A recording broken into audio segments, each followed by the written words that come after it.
출범 천일. 이끼는 하냐던 공수처가 움직인다. 이승호 에디터. 18일 출범 천일을 맞는 고위공직자범죄수사처가 발빠르게 움직이고 있다. 이끼는 하냐는 냉소적 비판을 받던 공수처가 최근 들어 의혹을 불태우고 있다.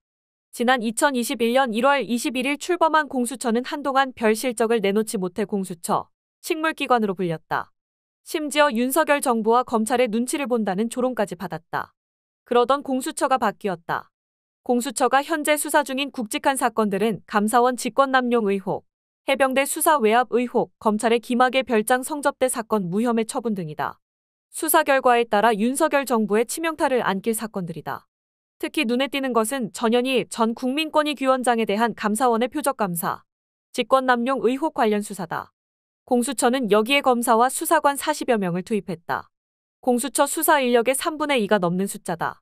수사선상에 올린 사람도 최재해 감사원장과 유병호 사무총장을 포함 국과장 등 모두 10여 명에 달하는 것으로 알려졌다.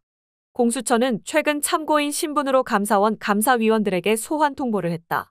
최 원장과 유 총장이 감사위원들에게 정당한 절차를 거쳐 감사보고서를 시행 공개했는지 집중적으로 살펴볼 것으로 보인다. 감사위원 소환은 의혹의 한복판에 있는 최 감사원장과 유 사무총장 등을 겨냥한 전초 작업이라는 평가가 나온다. 전초 작업이 끝나면 유 총장과 최 원장에 대한 수사가 급물살을 탈 수 있다. 위법이 드러날 경우 최 원장과 유 총장은 수사를 피하기 어렵다.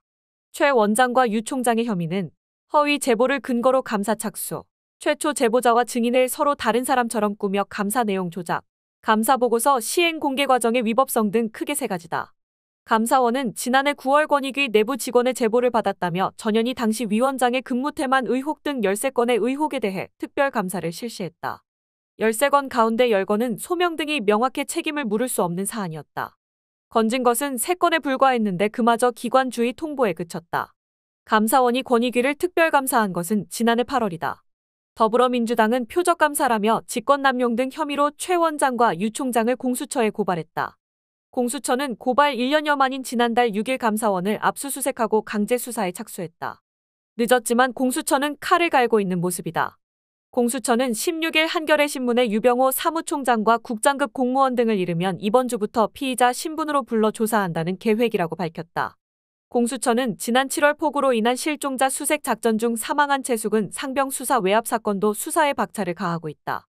윤석열 대통령의 수사 외압 의혹이 있는 민감한 사건이다. 그럼에도 불구하고 공수처는 지난달 8일 수사 과정에 외압이 있었다고 폭로한 박정훈 전 해병대 수사단장을 고발인 신분으로 소환 조사했다. 국방부 관련자들을 공수처에 고발한 지 2주 만이었다. 공수처는 다시 채 2주도 안 된 지난달 20일 경북 포항시 해병대 1사단의 수사팀을 보내 수사단 관계자 등을 대상으로 조사했다. 공수처는 이때 경북경찰청 관계자 일부에 대해서도 면담을 진행했다. 공수처는 이어 지난달 26일 박대령과 함께 채 상병 사건을 수사한 해병대 박아묵의 중앙수사대장을 참고인으로 소환 조사했다. 박중령은 국방부 검찰단이 박대령을 항명 혐의로 수사한 과정을 지켜본 사람이다.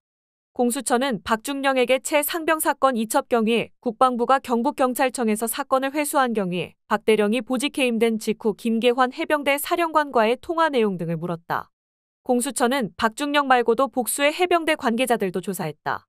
공수처는 참고인들에 대한 기초조사가 끝나는 대로 조만간 해병대 윗선과 국방부 관계자들에 대한 수사에 나설 것으로 전망된다. 박대령 측은 김동혁 국방부 검찰단장과 유재은 국방부 법무관리관을 직권남용권리 행사방해 혐의로 공수처에 고발한 상태다.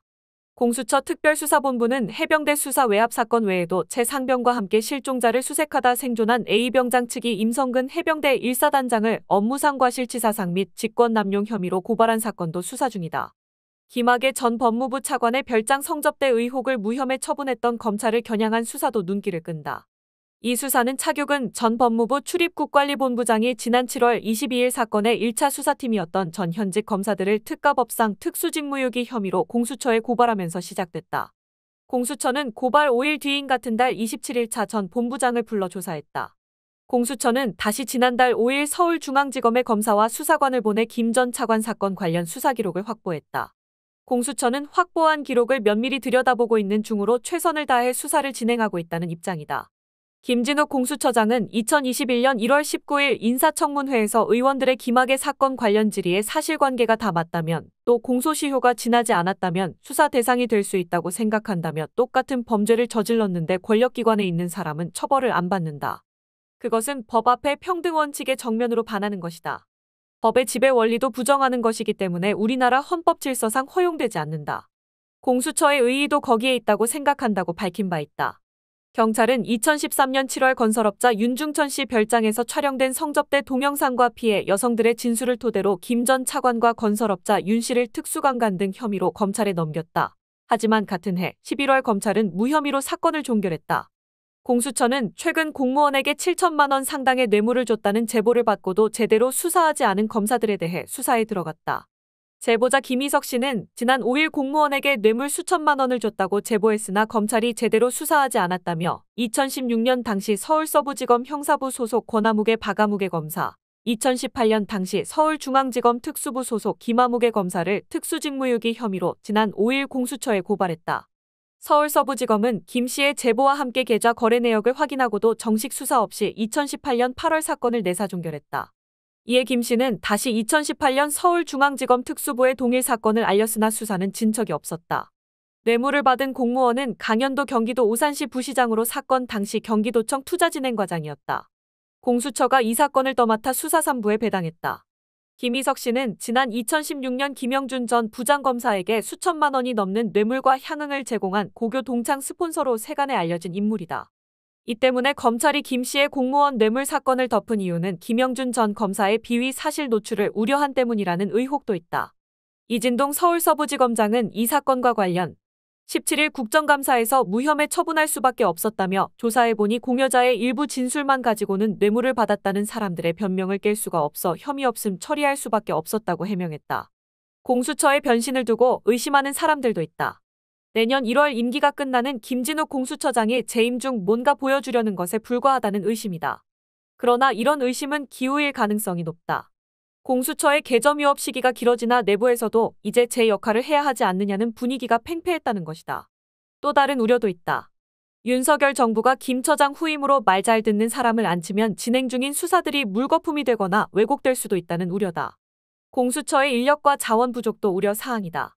공수처 소속 수사검사는 처장을 빼고 19명에 불과하다. 정원도 못 채운 숫자다.